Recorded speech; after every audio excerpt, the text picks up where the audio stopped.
I still remember that evening like it happened yesterday. We were at a small neighborhood gathering. Nothing fancy, just a casual barbecue hosted by Michael, the guy who lived 2 houses down from us on Maple Street in Columbus, Ohio. The air smelled of grilled chicken.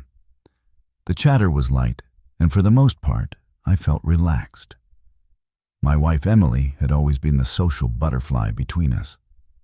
And as usual, she floated from group to group, laughing, talking, her voice carrying above the rest. At one point, she ended up in a circle with a few of the women, glasses of wine in hand. I was close enough to hear, but far enough to stay unnoticed. They were joking about marriage, typical small talk. When suddenly Emily smirked, tilted her glass, and said loudly enough for everyone to hear, "Sometimes I wish we could just trade husbands, mix it up a little." The women burst out laughing. A couple of the men overheard and chuckled awkwardly. It was supposed to be a joke, I guess, but the words hit me like a slap in the face. I tried to mask my reaction, but my stomach twisted. It wasn't the first time Emily had made careless comments at my expense, but this felt different. What made it worse was what came next. One of our neighbors, Clara, the kind of woman who never misses a beat, looked Emily straight in the eye. She didn't laugh. She didn't smile. She simply raised an eyebrow and said, "Careful, Emily. Some trades can't be undone. Sometimes you don't realize what you're giving away until it's gone." The entire group went silent. The laughter died instantly, replaced by an uncomfortable stillness. Emily's smirk faded, and for the first time in a long while, I saw her flush with something I couldn't quite name. Shame, maybe, or fear. Her fingers tightened around her wine glass, and she quickly tried to laugh it off, but the damage was already done. In that frozen silence, I realized something. Jokes have roots, and sometimes those roots reveal truths people are too afraid to say outright. The rest of the evening felt like a blur. Conversations picked back up eventually, but there was a tension in the air that didn't quite lift. I watched Emily, noticing the way she avoided Clara's gaze for the rest of the night. She laughed louder than usual, told more stories than she needed to, almost as if she was trying to cover up that single moment. But I couldn't shake Clara's words. They echoed in my head like a warning I hadn't realized I needed. When we finally got home to our place on Elm Avenue in Denver, Colorado, I expected Emily to pretend nothing had happened. Instead, she kicked off her heels, dropped her purse on the couch, and turned to me with an irritated look. "Don't start," she said sharply, as if I'd already spoken. I wasn't going to say anything, I replied quietly, though my chest was burning. "But maybe you should think about why you said it in the first place, joking about trading husbands in front of everyone." Her eyes narrowed, defensive. "It was just a joke. You take everything so seriously." Everyone laughed. "Not everyone," I reminded her, thinking of Clara's steady eyes.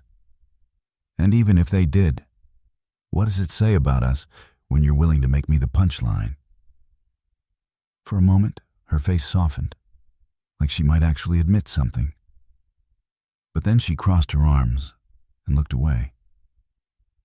"You're overreacting. That's what you do. You make mountains out of molehills." I didn't argue, not because she was right, but because I was exhausted. This wasn't about a single comment. It was about years of little digs, casual dismissals, moments when I felt more like her target than her partner. That night, I lay awake long after she fell asleep beside me. Her words replayed over and over, mingling with Clara's reply, until they became a single, unshakable thought. What if she really does see me as replaceable? I tried to tell myself it was silly, that no marriage is perfect, that people joke about their partners all the time. But deep down, a seed had been planted, and once it's there, it grows.